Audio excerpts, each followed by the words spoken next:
We don't know much about Dolly Parton's husband, Carl Dean, who my dad went to high school with, by the way. We don't know much about him. He's a man of mystery, but I tell you what, this woman loved the crap out of him and was super successful, and he never stole the spotlight from her.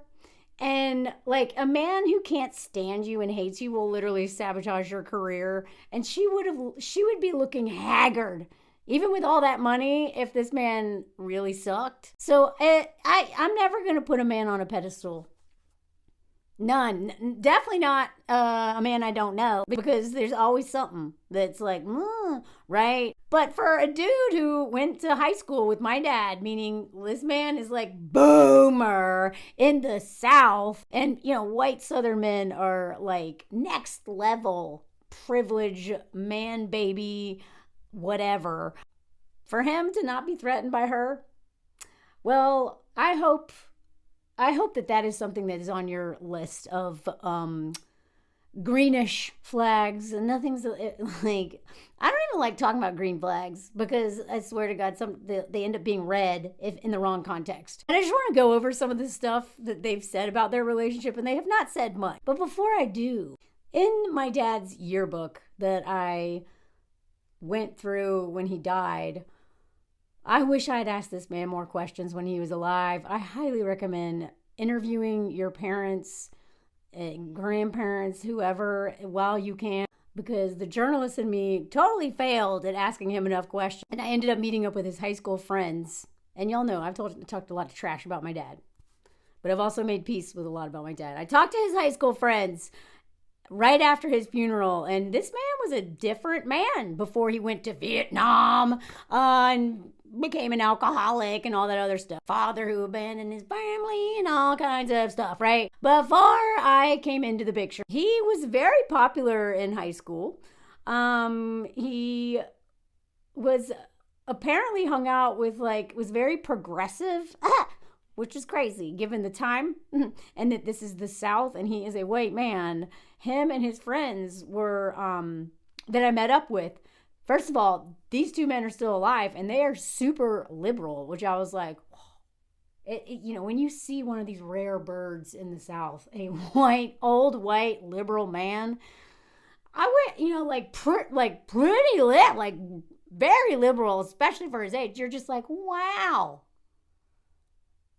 Am I dreaming? Are you gonna Scooby-Doo mask in a second? But when they told me stories of in high school, I was like, dang, y'all were like, I don't know, there's probably a bunch of stuff we don't know. Like, whatever. But my dad was, they're putting a silly quote at the top, but basically, my dad was,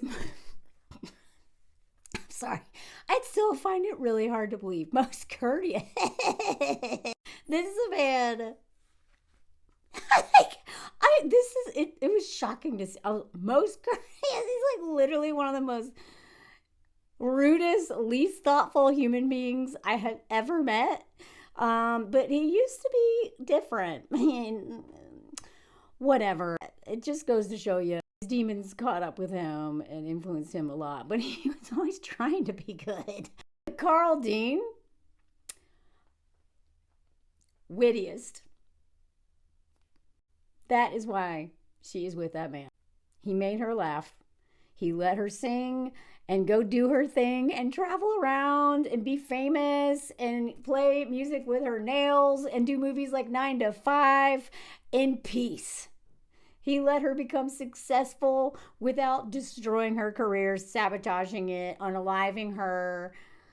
Maybe he was a total jerk, but that woman would not be so successful and seemingly happy and pretty jovial if he was a complete douche, unless she is a fantastic actor. Again, there's always things we don't know, but I'm just saying they could not have been together this long, and she could not have been this successful if this man made her life hell. That man somehow made her super happy, and like he definitely made her laugh. Like this yearbook photo is so absurd. Like, he's definitely a handsome fella. I mean, 60 years.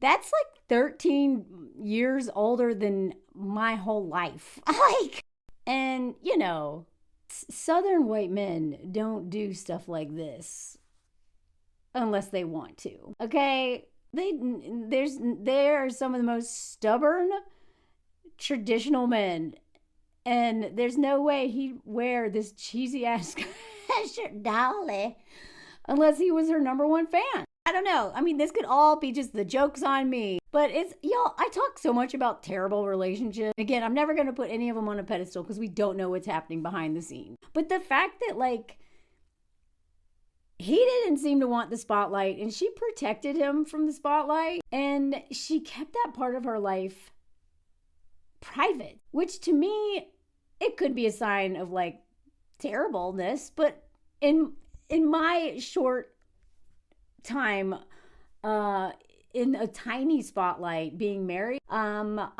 to keep my private life private. And I'm like literally an oversharer for a living, but it feels, first of all, not fair to like bring the whole world into my home, especially like because without the consent, because it involves another person. But secondly, like certain things should be for you and not for public consumption. So I love that she just lived her best creative life, just like one of the biggest stars in my lifetime.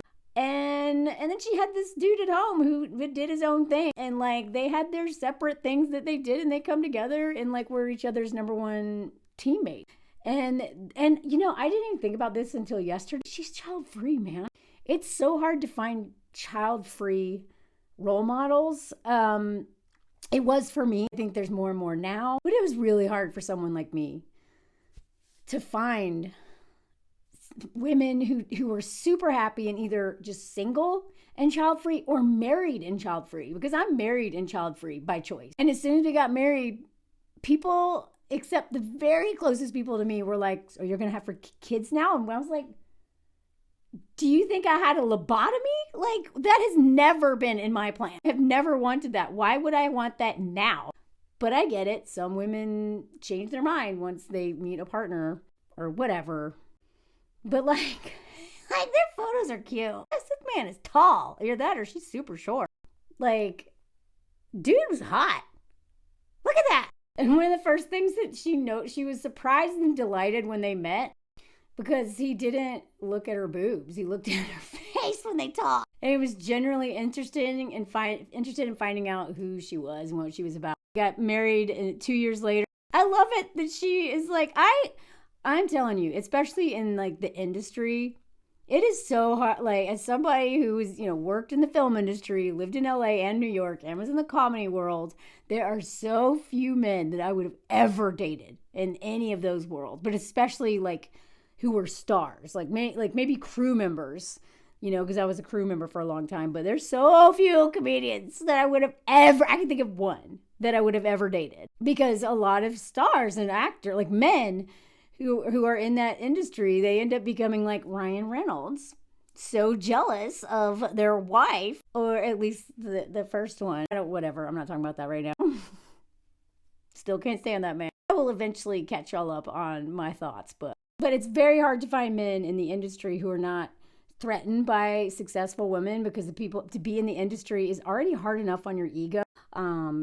People like saying nice things all the time and being like, "Oh my God," because they think they know you. And then people saying mean things all the time. Like, it's very hard. You have to have like a lot of, you have to have a strong support system and a lot of therapy or self-love, or to endure and not let your ego get wrapped up in it. And so few men do that. They don't have a support system. They don't go to therapy. So their ego that's already like, if there's insecurity, and then you put it in the film industry or comedy or whatever, music, they become terrifying.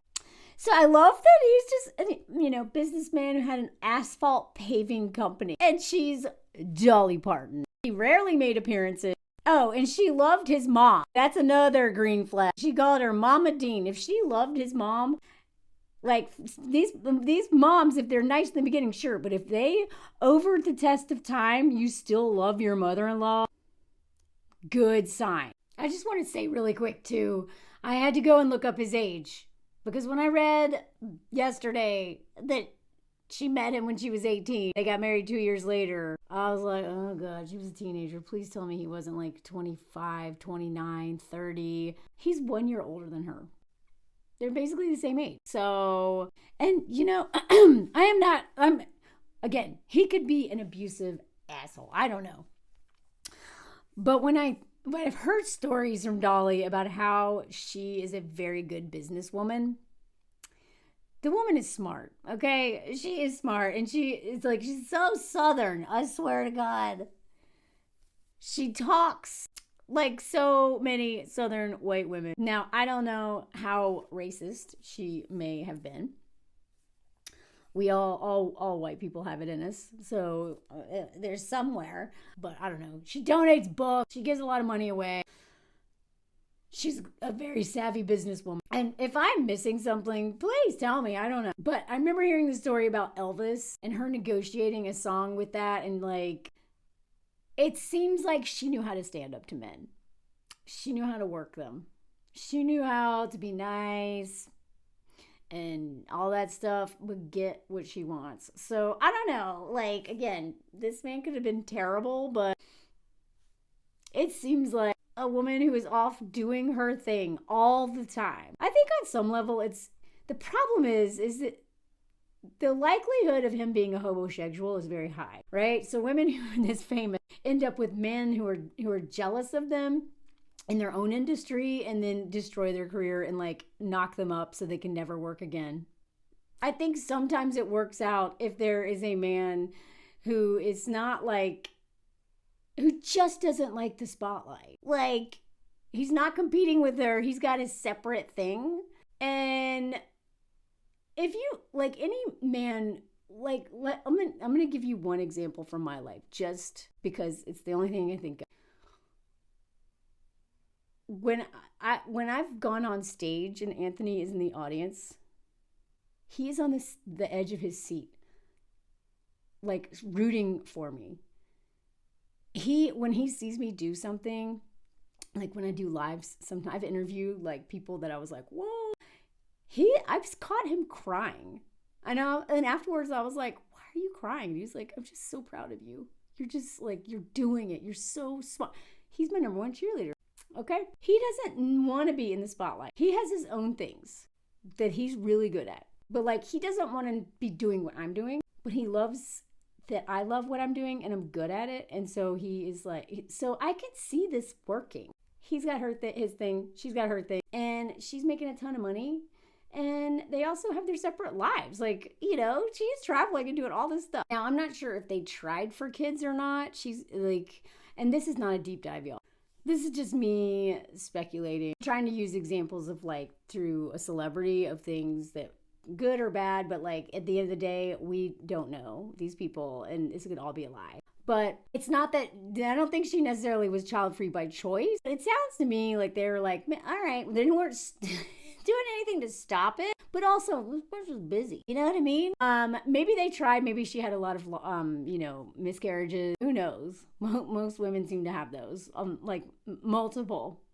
Though we still don't talk about it because of patriarchy and all kinds of stuff. So she may have been suffering silently through those. Who knows? But they never had kids. And she said, I just wasn't meant to have kids. So everybody's kids can be mine. And as much as I push back against this idea that women have to be like dog moms or plant moms or like moms of somebody and nurturing somebody, I don't like that being pushed on women. It's totally fine to not want to be a mom to anybody. I do think that human nature is creative. And that for me, I don't have kids, but I have nieces and nephews, and I love doing work that impacts people. And I like mentor some people, and I have a lot to give because I've been given so much. And I think it's human nature to want to like pour into people, right? Like whether your parents or not. And it just looks different for everybody. So for me, I feel like I try to do it through my art, right? Through teaching and storytelling and stuff like that. So I do get that sentiment. She says, I'm happy when I'm on stage. I'm happy when things are going great in the business, but I'm also very happy when I'm home with Dean and we do our little things together. She's like, our little things. Very vague. I I would love to know what they do together, but oh well. She did say something. We sightsee all over Tennessee and Kentucky. Sometimes we'll stay over at the Days Inn Motel where you can put up all... Just pull up and sneak me in. We don't care as long as the bed's clean and there's a bathroom. That's how we live. Now, I will say this. I drove by her house often in Nashville, and it's massive. Like, you couldn't really see the house, but her property, she had a big old piece of property, big white fence. I mean, it took up blocks. But maybe there's a tiny little humble abode there. Whatever, you know what? You deserve a big house. You're comfortable. I could totally see her pulling up to a Days Inn, being like, let's stay here. I mean, she was not born rich. But again, look at this man. Look at this couple. He's funny and he looks like that. And he like does his own thing so you can do what you love. That's great. They met at a wishy-washy laundromat in Nashville. The only thing more perfect would have been meeting at a Piggly Wiggly. I used to work there, by the way. Cashier. Pig on my visor and my little apron. When he spoke to her, he said, my first thought was, I'm going to marry that girl. My second thought was, Lord, she's good looking. And that was the day my life began.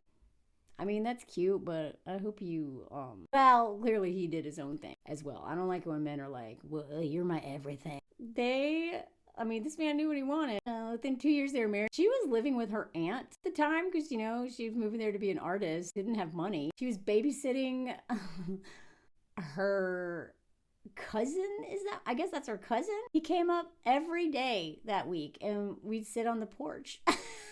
I wouldn't even take him in the house. Oh, look at you, Dolly. And then when he finally did get to see her off their property, he took her straight to his parents' house to introduce them. Well, y'all know, like Cecilia Regina says this all the time. This man knew exactly what he wanted. Now, we know men love bomb and they trap us and all that stuff. He didn't baby trap her. And it seems like he just sat on that porch as long as he had to till he got to take her out. So this story about her first win is very telling. He accompanied her to her broadcast music dinner to watch her accept award for her first songwriting award. He got dressed. Carl and I got dressed up, and he was in a tux, and we drove to the dinner. We got out and walked up the red carpet, went inside, sat through the dinner and the award, and I went up and got my award. But the limelight wasn't for Dean. And after the dinner, we walked back out, and they brought us our car. We got in and headed for home. Carl turned to me and said, Dolly, I want you to have everything you want, and I'm happy for you, but don't you ever ask me to go to another one of them dang things again. Fair enough. And honestly, like, it's giving, like, Tom and Zendaya vibes. Like, they go to things together, but she is, like, she just gets to be the center, and just her dresses. Like, she is always styled so amazing. It would be hard. No. She just gets to shine on her own. He doesn't because the thing is that if Carl is there, people are going to be like, ooh, hey, Carl. Like, you know what? He stays home because he doesn't want to go. She goes and gets to just be in her element. Because here's the thing. A lot of times, even when we don't want to, sometimes if a man is there, we can't help it be like, oh, I hope he's having a good time. And I have learned that if I am in any doubt whatsoever that if Anthony is going to want to be at something I want to go to, I don't think he wants to go. I go alone or I go with friends, because it's really hard for me to make someone sit through something they don't want to be at just because they want to support me, So I think if he didn't want to be there and he went anyway to like appease the press, it would have like ruined her night, and it would have ruined his night. So I kind of like that she just did everything and just did what she wanted to do. Again, I could be completely reading this wrong. I'm just saying, if she brought him, people would be focused on them as the couple. Something else that was really interesting in this article is that their engagement was a source of contention for her then manager. He asked me not to get married. He said it'll make it so much harder if you're married with all this promotion. Well, the warning was enough to make Parton cancel her plans for a large ceremony. She and Dean snuck out the next weekend to tie the knot. So I guess they had a small wedding. Okay. I love that she did what she wanted to do, but I also think that this is a really good point. Because I don't know what this man meant by this, but on some level, maybe he was projecting himself on it. Like, if my wife was you, I'd never let her do this. Like, he probably maybe was thinking, I feel like if you get married, your husband's going to ruin your career. You will never be able to go do all the stuff you need to do to promote you as a singer. So can you just not? She's like, sure. And then did it, snuck behind his back and did it anyway. But whatever made this man think that she shouldn't be married because it would not be good for her career and, promoting stuff or whatever. Well, he was wrong. Lucky for us. But I will say, in general, I do not advise this. It is hard to come across a man who is not your number one hater. So I do think this is something to consider very seriously, because marriage and babies tends to derail women's amazing careers more than anything. Oh my God, can you hear him? Can you hear him snoring? Anyway, it's kind of a cute story, I guess. They went and got married and then had to work the next day. And I love that she just kept him out of the spotlight too. He didn't want to be in the spotlight, and she was like, yeah, I'm not even going to let my fans see much of this man. And I kind of love it. Again, if you, especially when you're super famous, she was when I was young, she was very famous. She's still famous. But 9 to 5 was just one. This woman, I just Dolly, right? There is even a place called Dolly Land in Pigeon Forge, Tennessee. She has a whole theme park named after her that she owns. So she would tease him every once in a while because people, and that's the thing. I imagine if she'd had him more in the spotlight, it would make her career more vulnerable, their marriage more vulnerable, him more vulnerable. So she just kept him to herself and then was like, all right, every once in a while, I'll let y'all see this man that I'm with. But now, I also assume that Jolene was about the woman he had an affair with. I think that's kind of what the song is supposed to be about. But because I even looked up affair. Did this man cheat on her? Why is she with him? But it was basically there was a woman at the bank who had the hots for him, and he was talking to her. I guess she had this terrible crush on my husband, and he just loved going to the bank because she paid him so much attention. It was kind of running joke between us. So, the fact that she wasn't really, wasn't really jealous and was joking about it is kind of funny. I was saying, hell, you're spending a lot of time at the bank. I don't believe we've got that kind of money. So it's really an innocent song all around, but sounds like a dreadful one. I love that she was wrote a song like that because of this little thing at the bank. Or maybe she's just lying, who knows. But artists always get their inspiration from real life, but that doesn't mean that everything that the songs they make up and the story, novelists and stuff, read any novel. People in those people's lives see them in their novel, even though the novel has nothing to do with them, right? People write what they know. Jealousy, flirtation, and then a whole song about Jolene. I wrote that years ago when my husband was spending a little more time with Jolene than I thought he should. I put a stop to that. I got rid of that redhead woman at her.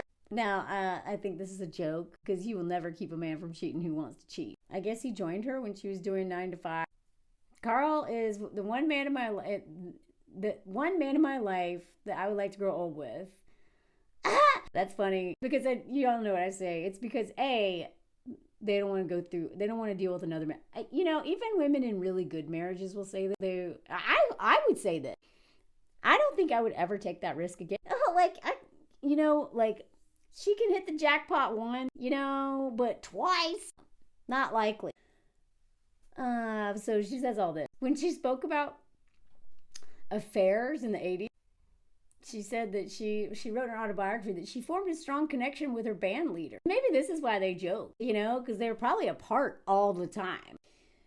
Greg and I became very close. I had never spent so much time with such a well-educated and knowledgeable man. That's a little bit diss to her husband. Maybe, whatever. I let myself get completely wrapped up in him. But I guess things went sour at one point. He quit. Apparently that really crushed her.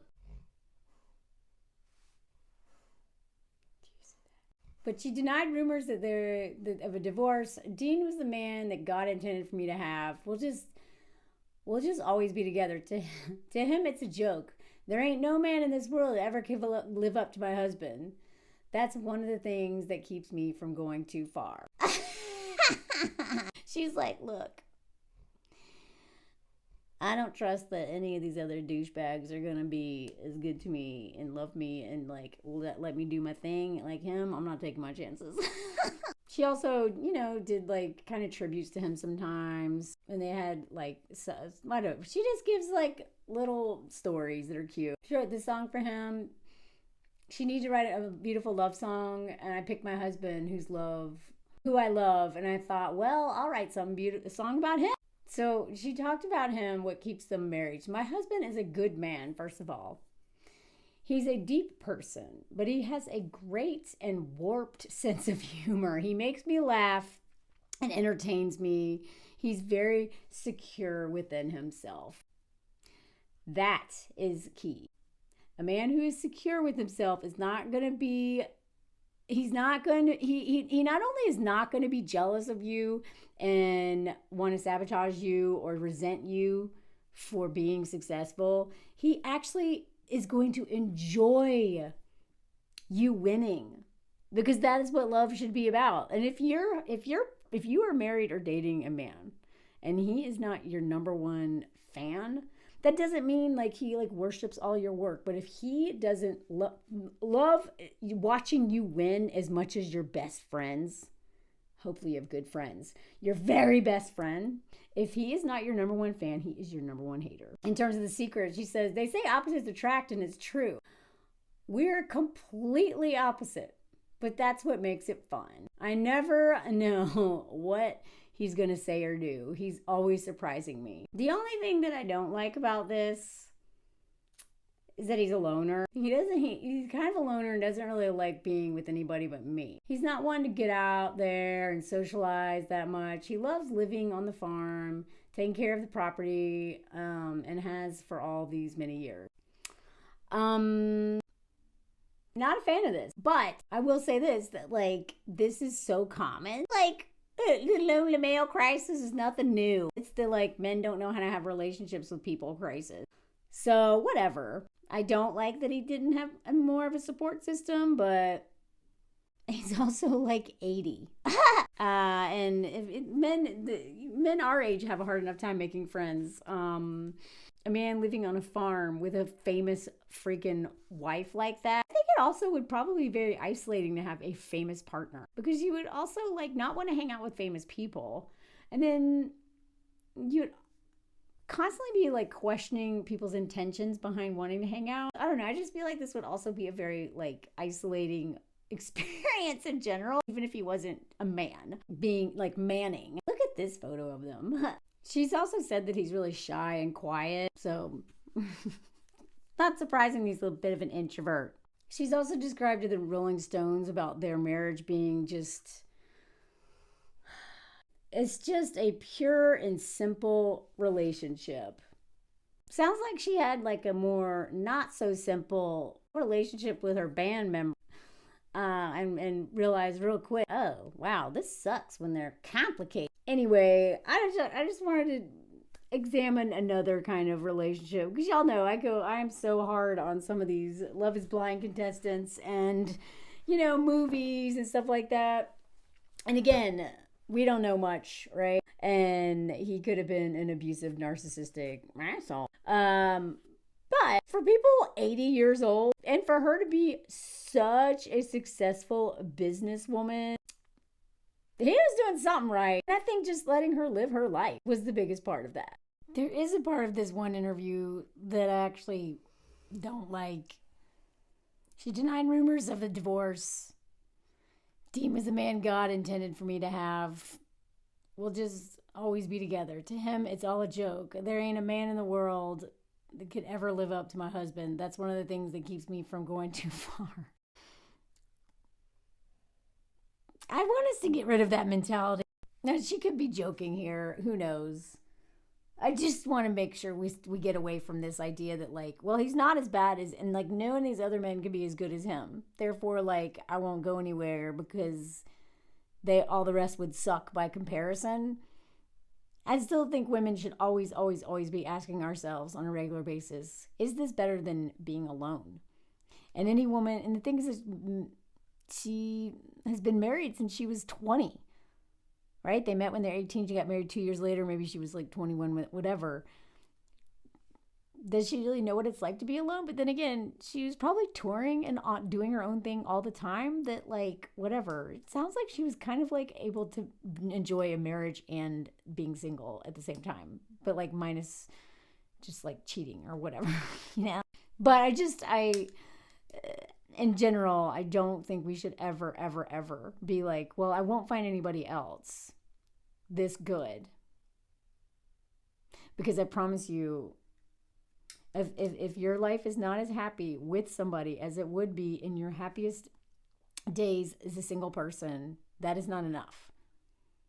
But the problem is most women have not been single long enough to know what it's truly like, have not been single and intentional about it, right? Been like intentionally single and really embraced dating yourself and just not just tapping out for a while and really focusing on living your life the way men have been living the whole time, but like with the addition of having community and the social bonds that we have been taught to do better than them. It's really hard for women to really trust that it's better to have no one than somebody who's like better than the other ones, you know? So I want to leave with that because like, whatever, they are old. Like it's kind of hard to compare this marriage to like a modern whatever. But given how old they were and the fact that she seems to have been able to just do whatever, you know, and he just was like happy. He's kind of like a shy loner dude who just wanted to hang out on the farm and like do farm stuff, like whatever. Good for them. To me, at the end of the day, she seems very happy. She seems healthy and she's got a lot of money. Okay, so that's a lot of it. But she has had one of the best careers of any woman in her entire generation. And that would be really hard to do with a man who hated you at home. Not saying it wouldn't be possible, but for people 80 years old, I think they were, you know, there's more good than bad.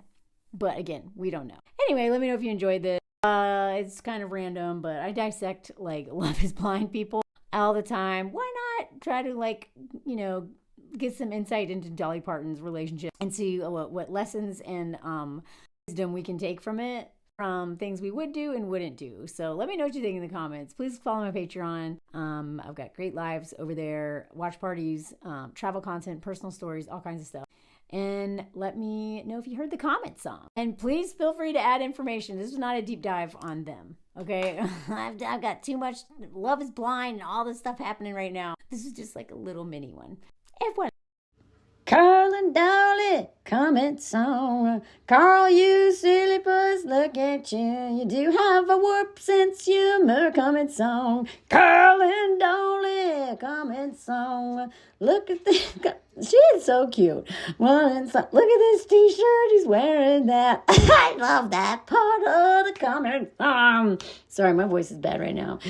Comment song, Carl and Dolly, comment song. If you're new here, I sing a silly song at the end of every... Dang. Hot, Dolly. And at the end of every video, Dolly, comment song. Look, they have a dog too. Yeah, happy with our kids. Relatable. Dolly Carl comment song. Speaking of dogs. Hey, Mouse. Mouse, you're so cute. Dolly Carl comment song. Did you hear it? Let me know. Tap, tap, tap, tap. Did you hear the Dolly Carl comment song?